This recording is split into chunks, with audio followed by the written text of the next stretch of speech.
En titre, pas besoin d'aller à Nice. À Verdun aussi, on goûte aux joies du bain du Nouvel An. L'idée a été lancée il y a 13 ans par quelques membres du club subaquatique verdunois.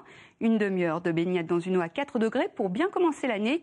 Mais en combinaison, s'il vous plaît, histoire de ne pas finir totalement givré. Francis Gérardin, Mustapha Tafnil. Ce matin, les oiseaux du lac du Pré-l'Évêque ont été dérangés par d'autres palmipèdes, une poignée de mammifères marins venus s'ébattre au milieu des plaques de glace. Comme ils nagent depuis une demi-heure dans une eau à 4 degrés, sur la berge, les observateurs trouvent le temps long. Mais c'est vrai que quand ils s'en vont comme ça sur la glace, c'est quand même inquiétant. Voilà, tout bêtement. C'est pas l'habitude? Si, ça fait 10 ans qu'ils font ça. Et ça fait 10 ans que je crie « Revenez !» Et autant d'années que son mari et ses amis plongeurs n'en font qu'à leur tête. Au départ, c'est lui qui a eu l'idée.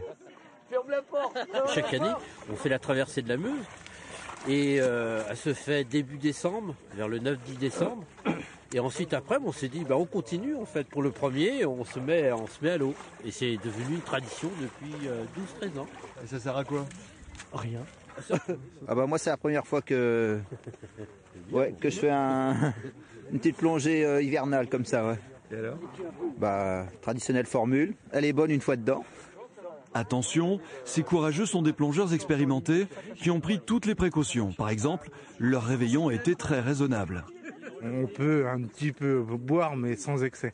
Parce que c'est vrai que le lendemain, quand même, avec l'alcool, ça risque, ça peut porter à conséquence. Je pensais que justement ça empêchait le sang de geler. Ouais, ça empêche le sang de geler, mais le cœur, ça ne l'empêche pas de s'arrêter aussi. Hein. Reste tout de même à survivre au moment le plus difficile, le déshabillage. Mais heureusement, après l'effort et l'inconfort, il y a le réconfort.